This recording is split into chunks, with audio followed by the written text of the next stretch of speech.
पूरी दुनिया में जिस बीजेपी को आज से 5 साल पहले कोई सूंघता नहीं था, जिसकी 10 राज्यों में सीटें नहीं आती थी, जिसका नाम तक लोग ये देख रहे थे अब इनके पास कोई सामान ही नहीं बचा, पूरा दृश्य बदल दिया एक आदमी ने फील्ड में उतर के। एक आदमी ने फील्ड में उतर के नजारा ही बदल दिया। फील्ड का परीक्षण है ये फील्ड का परीक्षण है। ये फील्ड का परीक्षण है कि 5 साल में एक दिन रेस्ट नहीं दे।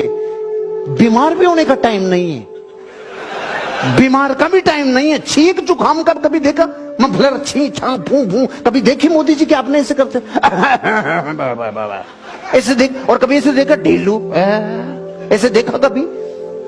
जिसमें सपनों की एनर्जी होती है ना, उसको बीमार होने का भी टाइम नहीं मिलता। सीखो देश के लीडर से।